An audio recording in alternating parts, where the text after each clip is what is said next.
இனிய காலை வணக்கம். மகதஸ்ரீயின் தினம் ஒரு யோகா. இன்று நாம் பார்க்கக்கூடிய ஆசனம் பெயர் துலாங்காசனம்.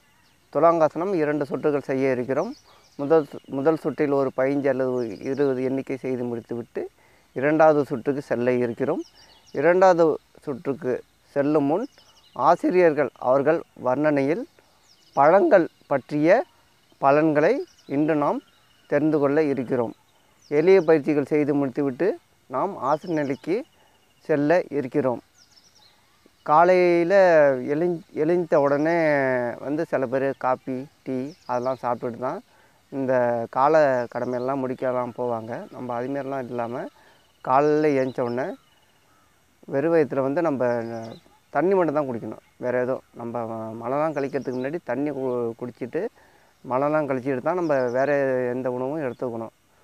அதுமாரி நம்ம செஞ்சோம்னா உடம்பு கொஞ்சம் ஆரோக்கியமாக இருக்கும். நம்ம இப்போ எளிய பயிற்சிகளை செய்து முடித்துவிட்டு நாம் ஆசன நிலைக்கு செல்ல இருக்கிறோம். இப்போ எளிய பயிற்சிகளை செய்ய போகிறோம். காலை அப்படி நீட்டிக்கிட்டு இந்த காலை அப்படி வச்சுக்கிட்டு சும்மா ஒரு தாளாட்டுற மாதிரி 1 2 3 4 5. இப்போ இடது கால் அதுமாரி தாளாட்டுறோம். 1 2 3 4 5. இப்போ கைகளுக்கான எளிய பயிற்சி. சும்மா கை அப்படியே சுழற்றுதல். 1 2 3 4 5. இப்போ யோகா நிலைக்கு செல்ல இருக்கிறோம். ஃபஸ்ட்டு கால் நீட்டிக்கிட்டு ரிலாக்ஸ் பண்ணிக்கிட்டு ஃபஸ்ட்டு வலது கால் தூக்கி போட்டுவிட்டு அடுத்தது இடது கால் அப்படி தூக்கி போட்டு மெதுவாக படுத்துக்கொண்டு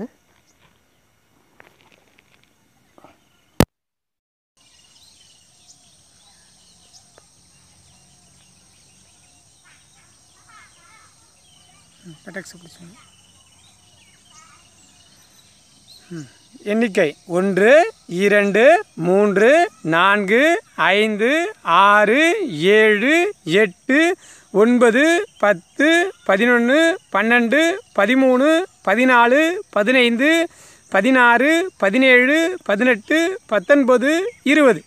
நன்றி.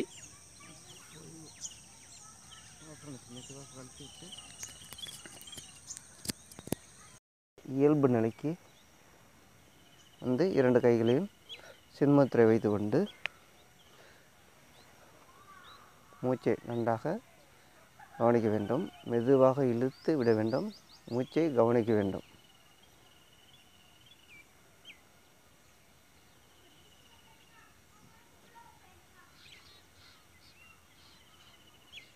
இப்பொழுது ஆசிரியர்கள் அவர்கள் வர்ணனையில் மணத்தக்காளி பழம் பற்றிய சிறப்புகளை நாம் இப்பொழுது தெரிந்து கொள்ள இருக்கிறோம்.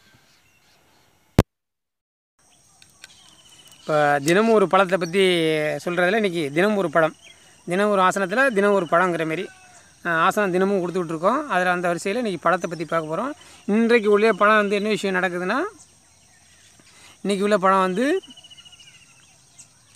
மணித்தக்காளி இல்லைன்னா மணத்தக்காளிங்கிற பழத்தை பற்றி பார்க்க போகிறோம்.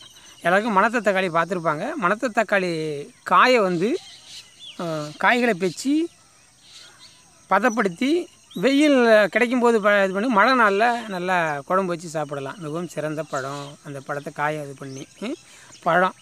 இந்த மணத்தக்காளி பழத்தை கருப்பு கலரில் கிடைக்கும், ஆரஞ்சு கலரில் கிடைக்கும். 2 விதமாக கிடைக்கும் இந்த மணத்தக்காளி பழம். இந்த மணத்தக்காளி பழம் உடம்புக்கு நல்ல சத்த கூடியது. டானிக்னு சொல்லுவோம். அதாவது நம்ம சத்து டானிக்னு சொல்லுவோம்ல, அந்தமாரி இதுதான் இந்த டானிக். உடலுக்கு மிகப்பெரிய சிறந்த டானிக். இயற்கையான கிடைக்கக்கூடிய மிகப்பெரிய சிறந்த டானிக்னால் இந்த மணித்தக்காளி இல்லை மணத்தக்காளி.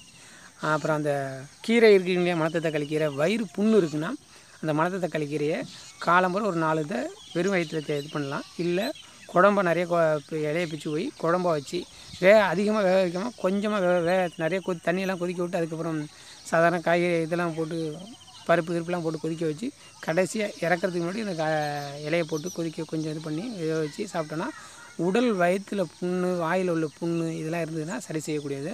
உடல் சூட்டை தணிக்கக்கூடிய இதாக இருக்கும். அதனால் இந்த மணத்த தக்காளியோட இலையும் சாறு பழம் எல்லாம் மிகவும் சிறந்தது.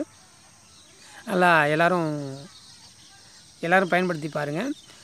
ஒன்றும் இல்லை, வயிறு புண்ணு இருக்குது, வாய் புண்ணு இருக்குது அப்படின்னு முடிவு பண்ணிங்கன்னா அந்த மணத்த தக்காளி பழம் கிடைச்சுன்னா சாப்பிடுங்க. ஏன்னா கீரை சாப்பிட்றதுக்கு யோசிப்பாங்க, ஆனால் பழமாக திங்கிறதுல ஒன்றும் பிரச்சனை இல்லை. பழத்தை திங்கிங்கன்னா நல்ல சத்து டானிக்கு, அதாவது உடலுக்கு வந்து உற்சாகமான tonic, vitamin A, B, C அந்த எல்லாமே கிடைக்கிது அதில் உள்ள இதில். அதனால் அந்த எடுத்து நிறைய சாப்பிடுங்க. அது எது சொல்கிறோம், மணித்தக்காளின்னு சொல்லுவோம், இல்லை மணத்த தக்காளி. கிராமப்புறத்தில் மணத்த தக்காளின்னு சொல்லுவோம், இப்போ நகரப்புறத்தில் மணித்தக்காளின்னு சொல்லுவாங்க. சரிங்களா? அதனால் இந்த தக்காளி இதை வாங்கி சின்ன தக்காளி மாரியே தான் இருக்கும், ரொம்ப சின்ன வடிவத்தில் இருக்கக்கூடியதான் அந்த பழம். ஆனால் விற்பனைக்கு ரொம்ப யாரும் கொடுக்க மாட்டாங்க, ஏன்னா அது நிறைய காய்க்காது. அதனால் நம்ம இயற்கையாக கிடைக்கும்போது நம்ம உடல் வந்து வயிறு புண்ணு, வயிற்று வலி அப்படி இருக்குன்னா அதை நம்ம கிடைக்கும்போது நம்ம பயன்படுத்தி சாப்பிடணும். சரிங்களா? அதுதான் நல்லது. வயிற்று புண்ணுன்னா நீங்கள் ஆஸ்பத்திரிக்கு போனால் நிறைய செலவு பண்ணணும், எக்கச்சக்கமாக செலவு பண்ணணும். மருந்தே பார்த்திங்கன்னா நிறைய எழுதி கொடுப்பாங்க. ஒரு மருந்து பார்த்திங்கன்னா 400 500 எழுதி கொடுப்பாங்க. ஆனால் இதெல்லாம் வந்து கொஞ்சம் சாராக அந்த இலையை பிச்சு 4 இலையை பிச்சு பச்சையாக தின்ட்டிங்கன்னா பிரச்சனை சால்வ். 2 நாள், அதாவது காலம்புற ஒரு வேளை நைட்டு ஒரு வேளை தின்னீங்கனாலே சரியாக போய்டும். அதனால் கவலைப்படாமல் சாப்பிடலாம். ஒரு 7 நாள் இந்த மணித்தக்காளி பழமோ இல்லை அந்த இலையோ பிச்சு சாப்பிட்டோன்னா உடம்புக்கு ரொம்ப சத்து. ரைட்டு. மூலிகைங்கிறதுல நிறைய மணத்தக்காளியை பற்றி சொல்லுவோம். இன்று வந்து மணித்தக்காளியை பற்றி பார்த்தோம். மணித்தக்காளி திங்கிறனால வயிற்றில் உள்ள புண்ணு சரியாகிடும், உடல் வந்து எனர்ஜியாக இருக்கும். எனர்ஜிட்டிக் பழம்னா அது ஒரு பழம். சரிங்களா? ரொம்ப சின்னது தான் தக்காளி, உடம்புக்கு ரொம்ப சிறந்த டானிக். சரிங்களா? சரி, மீண்டும் ஒரு முறை உங்களுக்காக இன்னொரு முறை வந்து துலாங்காசனம் அதை பற்றி சொல்ல போகிறாங்க, பாருங்கள். மறுபடியும் உங்களுக்கு ஆர்ஜி அவர்கள் உங்கள் வர்ணனையில் அந்த துலாங்காசனத்தை செய்து அதனோட பலன்களையும் சொல்ல போகிறாங்க, கவனிங்க. நன்றி. துலாங்காசனம் 2வது சுற்றுக்கு செல்ல இருக்கிறோம். 2வது சுற்றுக்கு செல்வதற்கு முன் சில உடல் இலக்க பயிற்சிகளை செய்து முடித்துவிட்டு நாம் ஆசன நிலைக்கு செல்கிறோம். கால் அப்படி நீட்டிக்கிட்டு இப்போ வந்து வலது கால் சும்மா ஒரு தாளாட்டுற மாதிரி 1 2 3 4 5. ஏன் அப்படி தாளாட்டுற மாரி செய்கிறோன்னா, நம்ம பத்மாசனம் போடுறோமா, இதுமாரி தாளாட்டிக்கிட்டு பத்மாசனம் போட்டோம்னா நம்மளுக்கு பத்மாசனம் போடுறதுக்கு கொஞ்சம் ஈஸியாக இருக்கும். அதுக்கு தான் இந்த தாளாட்டுறது. 1 2 3 4 5. இப்போ இன்னொரு முறை கூட செய்யலாம். அதில் இப்படி காலை வச்சு மேலே இங்கே இப்படி இதுமாரிலாம் இந்த பயிற்சிலாம் நம்ம பண்ணோம்னா நம்ம பத்மாசனம் போடுறதுக்கு கொஞ்சம் ஈஸியாக இருக்கும். அதுக்கு தான் இந்த வார்மப்லாம் நம்ம செஞ்சுக்கிட்டு நம்ம ஆசன நிலைக்கு செல்கிறோம்.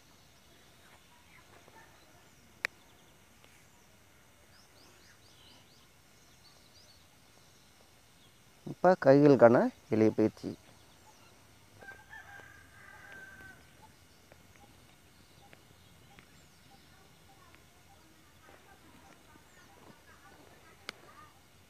இப்போ பத்மாசனம் ஃபஸ்ட்டு வலது கால் போடணும், அடுத்தது இடது கால் தூக்கி போடணும்.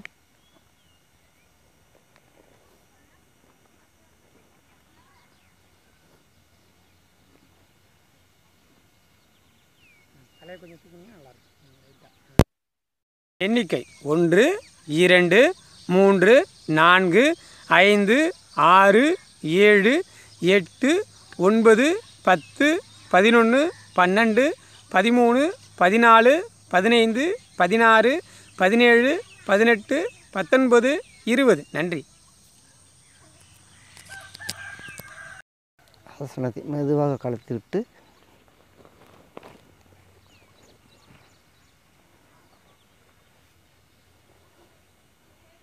இரண்டு கைகளும் சின்முத்திரை வைத்துக்கொண்டு மூச்சை நன்றாக இழுத்து மெதுவாக விட வேண்டும். மூச்சை கவனிக்க வேண்டும்.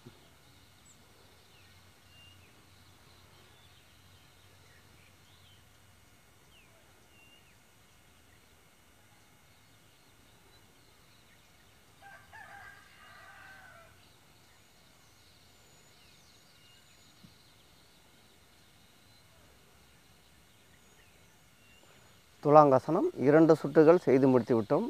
இப்பொழுது துலாங்காசனம் செய்வதனால் ஏற்படும் நன்மைகளை நாம் இப்போ பார்க்க இருக்கிறோம். துலாங்காசனம் செய்வதனால் நம்ம வந்து பத்மாசனத்தில் அமர்ந்து செய்கிறோமா, அதனால் பத்மாசனத்தில் அமர்ந்து செய்கிறதுனால நம்மளுக்கு வந்து இந்த விந்துக்கள் கெட்டுப்பிடிக்கின்றன.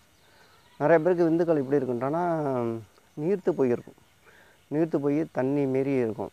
என்ன காரணம்னா உடம்புல உள்ள ஹீட்டு, நம்ம மொபைல் பார்க்குறோம், டிவி பார்க்குறோம், பைக்கில் போகிறோம், அந்த காரணத்தினால நீர்த்து போயிருக்கு. இந்த ஆசனம் நம்ம தொடர்ந்து பழகி வந்தோம்னா இந்த நீர்த்தி போன விந்துக்கள் வந்து கெட்டிப்படுது. சில பேருக்குலாம் தூக்கத்துக்குள்ளே வெளில போயிடும். நைட்டு தூங்குவாங்க, காலைல பார்த்தோம்னா விந்து வெளில போயிருக்கும். அதெல்லாம் வந்து வேஸ்ட்டாக போகாமல் இருக்கணும்னா இந்த ஆசனம் தொடர்ந்து செஞ்சு வந்தீங்கன்னா அந்த விந்துக்கள் நீர்த்து போன விந்துக்கள் வந்து கெட்டுப்படுகின்றன. அதுமாரி கட்டுப்பட்டால் விந்துக்கள் வெளியேறாமல் இருக்கும். அதுக்காக இந்த ஆசனத்தை செய்து பழகி வந்தோம்னா நம்மளுக்கு இந்த பிரச்சனைலாம் தீர்க்கப்படுகிறது. அப்புறம் வந்து கை கால்கள் வலுப்பெறுகின்றன. மலச்சிக்கல் நம்ம வயிறுலாம் அமுக்குதா, அதனால் அந்த மலச்சிக்கல் குணமாகின்றன. முதுகு தண்டு பலம் பெறுகின்றன. சர்க்கரை நோய் குணமாகின்றன. எந்தெந்த ஆசனம்லாம் நம்ம வயிறுலாம் அமுக்குதோ அந்த ஆசனம்லாம் சர்க்கரை நோய் குணப்படுகின்றன. நம்ம துலாங்காசனம் செய்வதனால் ஏற்படும் நன்மைகளை மீண்டும் ஒரு முறை உங்களிடம் பகிர்ந்து கொள்கிறேன். கை கால்கள் வலுப்பெறுகின்றன, மலச்சிக்கல் குணமாகின்றன, முதுகு தண்டு பலம் பெறுகின்றன, சர்க்கரை நோய் குணமாகின்றன, விந்துக்கள் கெட்டுப்படுகின்றன. இப்பொழுது ஆசிரியர்கள் அவர்கள் வர்ணனையில் சில கருத்துக்களை நான் இப்பொழுது கேட்டு தெரிந்து கொள்வோம்.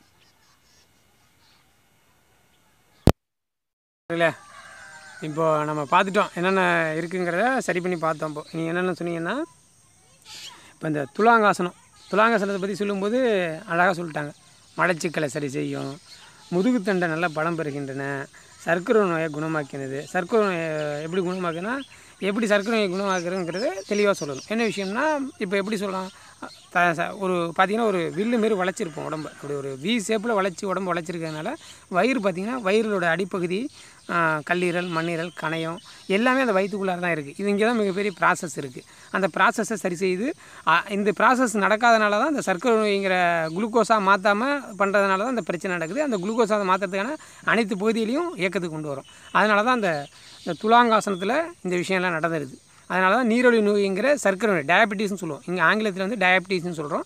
அந்த சர்க்கரை நோயை மிகப்பெரிய நீக்கக்கூடிய ஆசனமாகவும் இந்த ஆசனம் இருக்குது. நாங்கள் போட்டிருக்க ஆசனங்கள் எல்லாமே மேக்ஸிமம் வயிறு சம்மந்தப்பட்ட, இப்போ பார்த்திங்கன்னா உட்காந்து செய்யக்கூடிய ஆசனங்களை தான் போட்டிருக்கோம். அத்தனை ஆசனங்களையும் மேக்ஸிமம், அதாவது முடிந்தளவு சர்க்கரை நோய், ஏன்னா இன்றைய அதான் 100க்கு 11 பேருக்கு சர்க்கரை நோய் இருக்குதுன்னு சொல்கிறாங்க. அந்தளவுக்கு இன்றைக்கி சர்க்கரை நோயை கொண்டு போய் நம்ம நிறுத்திட்டோம். சர்க்கரை நோய்ங்கிறதே கிடையாது. அதை யாரும் பயந்துடாதீங்க. தயவுசெய்து பயந்தீங்கன்னா தான் இந்த சர்க்கரை நோயோட பாதிப்பு அதிகமாகி நம்மளோட நிலையை மாற்றி கொண்டு போகிறாங்க. தயவுசெய்து பயப்படாங்க. சர்க்கரை நோய்ங்கிறது நோயே இல்லை. மனதுக்குள்ளார உங்கள் மனசு தான் காரணம். ஒரு மனசை நல்லா தைரியமாக வச்சுட்டிங்கன்னா அனைத்தையும் சரி செய்ய முடியும். அதான் ஒரு உடஞ்சி போன எலும்பே ஒட்ட வைக்க முடியும்னா நம்மளால் நமக்கு வந்த நோய்ங்கிற சொல்லக்கூடிய இந்த சர்க்கரை நோய்ங்கிற இந்த நோயை நம்மளால் விரட்ட முடியும். நம்பிக்கை இருந்தால் மட்டும் சரியாகும். என்னன்னா நம்ம சொல்லக்கூடிய விஷயங்கள், உணவு பழக்க வழக்கங்களை மாற்றுங்க. அதாவது உயிர் வாழ்கிறதுக்கு உணவு போகும், அதான் இயற்கை உணவு போதும், அவ்வளோதான். சர்க்கரை நோய் வந்துடுச்சா 3 வேளையும் இயற்கை உணவு எடுத்துக்க முயற்சி பண்ணுங்கள். உங்களால் முடியும் நம்பிக்கையோட முயற்சி பண்ணிங்கன்னா கண்டிப்பாக நீங்கள் வென்று விடலாம். இதுக்கெல்லாம் உதாரண புருஷர்கள்லாம் நிறைய இருக்காங்க. அதனால் சர்க்கரை நோய் வந்தவங்கள சர்க்கரை நோய் மாத்திரையே சாப்பிடாமல் எத்தனையோ பேர் ஆக்கியிருக்கோம். அதெல்லாம் எங்களோட தன்னம்பிக்கையும் தகுதியும் தான் காரணம். அதுக்கு காரணம் நம்மளோட சொல்லும் விதங்கள், நம்ம சொல்லக்கூடிய விதம். சாப்பிட்றது வந்து வயிற்றுக்கு தான் சாப்பிட்றோம். அதனால் பயப்படாமல் சாப்பிடுங்க, சரி செஞ்சுக்கலாம். அப்புறம் இப்போ மிகப்பெரிய விஷயம், இன்றைக்கி விந்தணுக்கள் வந்து கெட்டி இல்லாமல் இருக்கிறதுனால தான் குழந்தையின்மை ஆகுது. அதனால் இந்த குழந்தையின்மைக்கான வகையில் நிறைய சொல்லிகிட்டு இருக்கோம். இந்த விந்தணுக்களை பற்றி நிறைய சொல்லிகிட்டு இருக்கோம். என்ன விஷயம்னா, இதை பற்றி சொல்லும்போது சில அருகுறுப்பு படுறாங்க. தப்பு இல்லை. என்ன விஷயம்னா, இது தவறான விஷயம் இல்லை. நம்ம வந்து இன்றைக்கி குழந்தையின்மைங்கிறதுனால தான் மிகப்பெரிய விஷயம் நடக்கிறதுனால தான் இதை வெளிப்படுத்த வேண்டியதாக இருக்குது. இந்த ஆசனங்களை பற்றி சொல்லும்போது இதை சொல்ல வேண்டியதாக இருக்குது.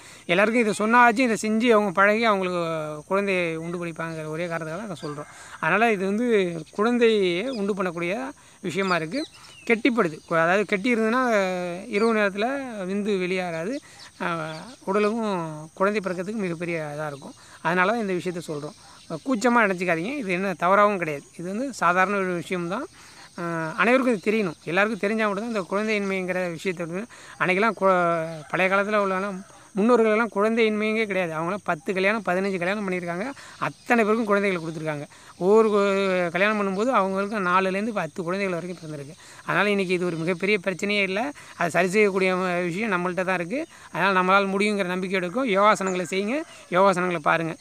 அதுமாரி இந்த மகதிஷ்டி தினமொரு யோகா எப்போ வெளில வருதுன்னா காலம்பறை பிரம்ம முகூர்த்தத்தில் வருது. எப்படி அதை சப்ஸ்கிரைப் பண்ணணும்னு நினைக்கிறீங்கன்னா அட்டு, ஆங்கிலத்தில் வந்து அட்டுன்னு ஒரு இருக்கும், ஏ போட்டு சுழிச்சிருக்கும், அது அட்டு, அதுக்கு பேர் தான் அட்டு. டெய்லி சிம்பிள் யோகா அப்படின்னு அடித்தாலே வந்துடும்.